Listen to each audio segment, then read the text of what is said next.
transparency as it relates to the lives that were ruined by Jeffrey Epstein, who was a monster, and all of those folks who were dealing with him, the wealthy and the well-off, and people who are going to be exposed in full transparency.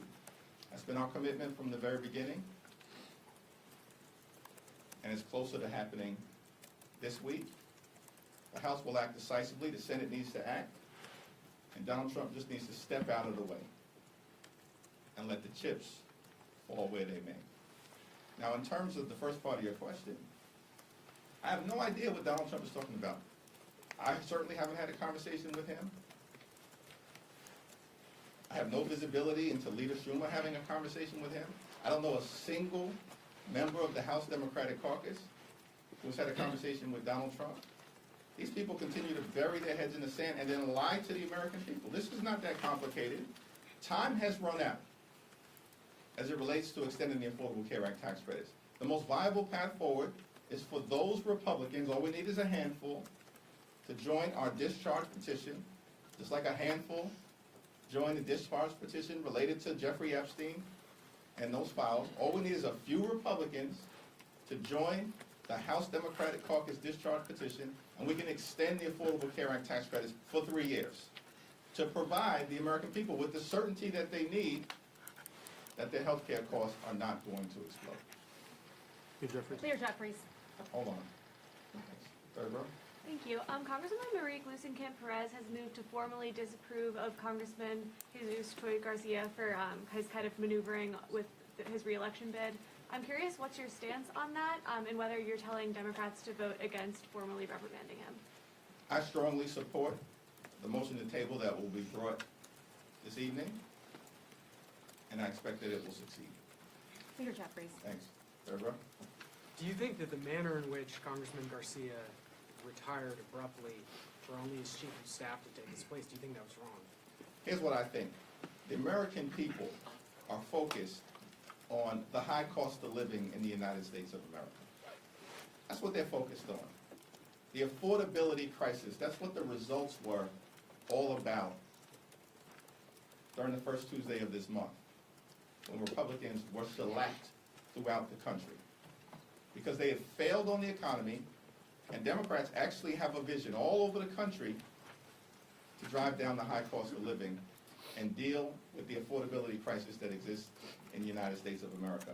As House Democrats, that's what we're going to continue to focus on. I do not support this so-called resolution of disapproval, and I strongly support Congressman Chuy Garcia. He's been a progressive champion in disenfranchised communities for decades, including during his time in Congress, and he's made life better for the American people. Thanks. Thanks, Leader. You put forward a 3-year extension proposal for ACA subsidies. Some Republicans have put forward alternative proposals that don't go as far in terms of the time, the length. I'm wondering, would you be willing to potentially accept or work through a negotiation on a shorter amount of time frame, if you end up getting Republicans' support for something like that? Time has run out in terms of the games that Republicans have played as it relates to extending the Affordable Care Act tax credits.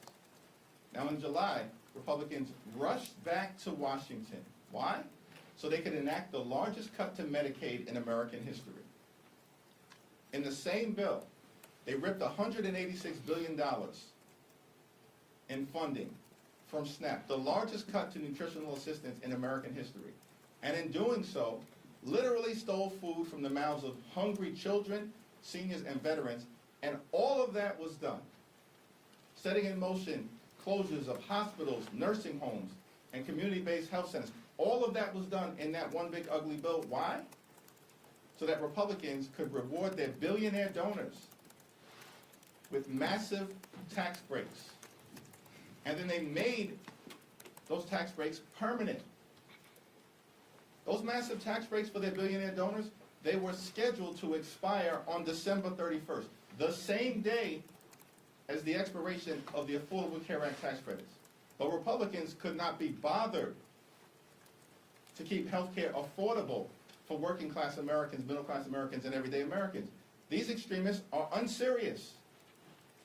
And they refuse to take yes for an answer over and over and over again.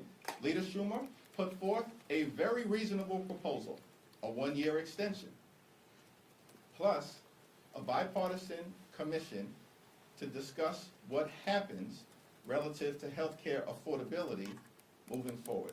Republicans rejected it because they're unserious. And so our proposal about the path forward is our proposal about the path forward. A clean 3-year extension. Leader Jeffries. Why should Americans trust you and House Democrats on the Jeffrey Epstein files when one of your own, Congresswoman Plaskett, was found to be texting with Jeffrey Epstein during a hearing, getting information from him, using that in her questioning during a congressional hearing, and at one point he tells her, "Good job." This is a bipartisan effort to make sure that, consistent with what the survivors have requested, that there's full and complete transparency, and every single predator who may be in those Justice Department files doesn't escape accountability. Thank you, Leader Jeffries. New York City Councilman Chi Osei filed paperwork today to run against you to represent Brooklyn. He has said that Democratic leadership has failed to effectively fight against President Donald Trump. What's your response? Come on in, the water is warm. Thank you, Leader Jeffries. I wanted to ask, Representative Burchett and Speaker Johnson alleged that Democrats blocked the UC last week to release the Epstein files. Any comment on that? And did Democrats block that unit? I have no idea what Mike Johnson is talking about. He didn't pick up the phone and call me about a damn thing relative to the Epstein files. This guy has been blocking the release of the Epstein files for 7 or 8 weeks. The House has literally been out of session. Republicans have been on a taxpayer-funded vacation for 7+ weeks, refused to swear in Representative Adelita Grijalva. Why did they do that? Because they knew she would trigger an up or down vote on the release of the Epstein files, as she has now done.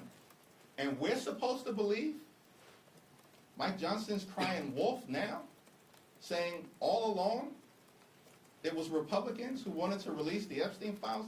Give me a break. It's not serious. These people are not serious. And we shouldn't tolerate the fact that they continue to lie to the American people on all of the things, on all of the issues. Their lies is what has gotten them in trouble. It's the reason why Republicans were beaten like a piñata on Election Day across America. And why Republicans are going to lose control of the House of Representatives next year, as I predicted earlier this year. Thanks. Thank you, Leader Jeffries. So there's been some backlash over the shutdown ending, people calling Democrats cowardly or spineless. So I wanted to ask, ahead of midterms, what's next for the party from here? Who has suggested that? And who have they said that about? There's been a lot of, I'm just asking for the sources. I can't answer a question unless you actually give me the sources so I understand the context of what you're talking about. Was that directed at House Democrats? it's directed at House Democrats, Senate Democrats, Democrats in office. There's just a lot of online murmurings on TikTok, X, everywhere. Online murmurings on TikTok and X aren't anything that I can respond to. What I can respond to is the fact that Democrats in the House, partnering with Democrats in the Senate, have waged a courageous battle on behalf of the health care of the American people, fighting to protect Medicare, Medicaid, the Affordable Care Act, our hospitals, our nursing homes, our community-based health centers, and the fact that it's Democrats who believe in this great country of ours that access to high quality and affordable health care cannot simply be a privilege that is available only to the wealthy, the well-off, and the well-connected. Health care has to be a right that's available to every single American. And the American people know that we're on their side in the context of that health care fight. And by the way, Democrats have been winning elections despite all of the exaggerated news of our demise since January of this year with the special election in Iowa. That was in January, in a district that Donald Trump had just won by 21 points. And then we won a special election in New York by 30 points. In February, a special election in Pennsylvania. And then we won a special election in Wisconsin, a state that Donald Trump had just won. That was in April. And we won it by 11 points. In Wisconsin, a swing state. That never happens. In April, and then in May, we won a special election in Omaha, defeated a 3-term Republican incumbent, elected the first African American ever to be the mayor of the all-American city of Omaha. On and on and on. Since January, what do you not get about what's happening in America?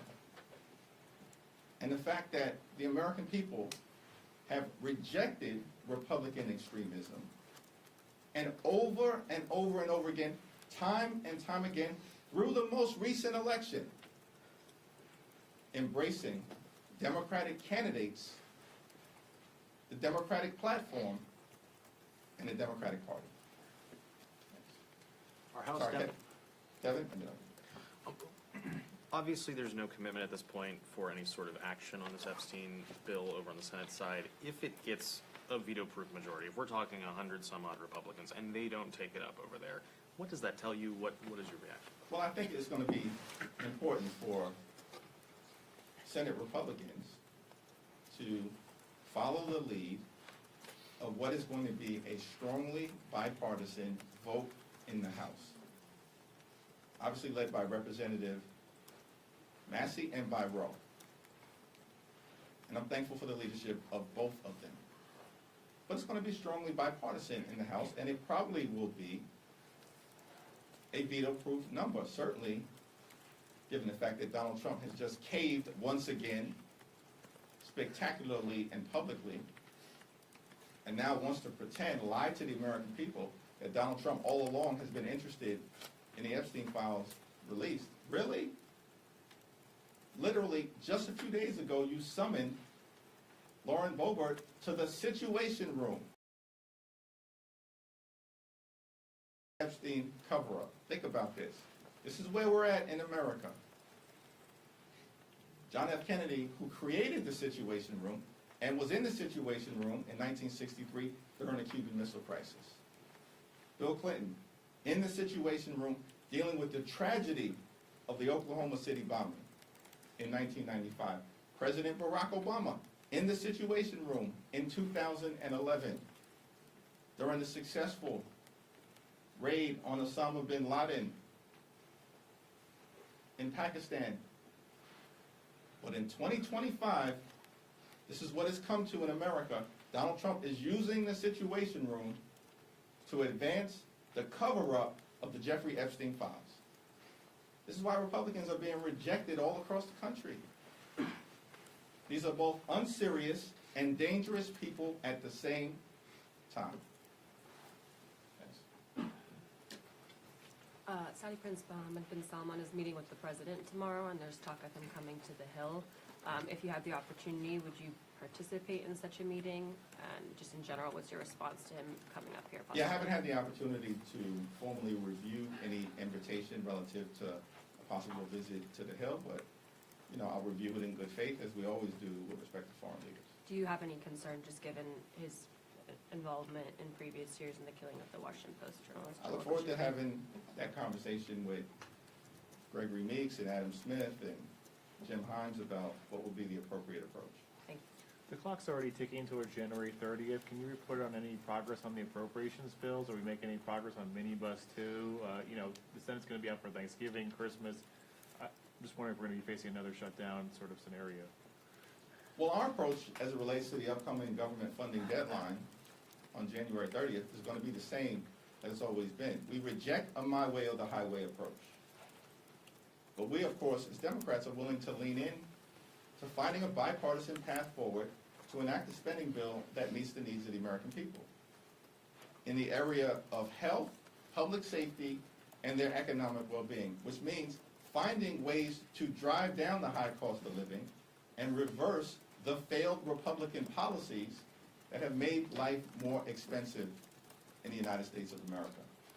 At the same period of time, the deadline that we're focused on, well in advance of January 30th of next year is December 31st of this year. It's time for Republicans to actually do something to make life more affordable for the American people.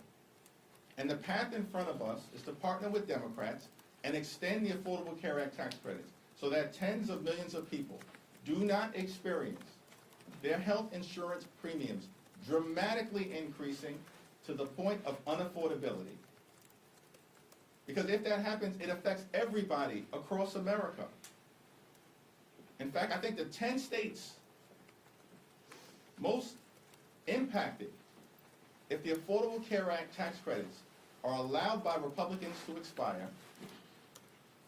are West Virginia, Wyoming, Alaska, Mississippi, Tennessee, Texas, Alabama, South Carolina, North Dakota, and South Dakota. The 10 states most impacted by the expiration of the Affordable Care Act tax credits. So this is not a partisan issue for us.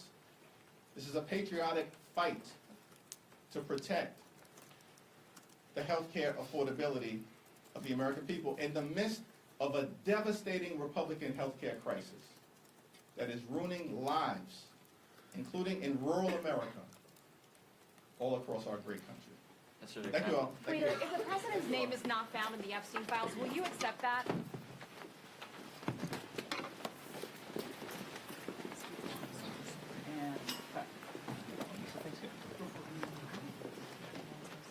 We're gonna do a baby. Their birthdays the 28th, but stay tuned.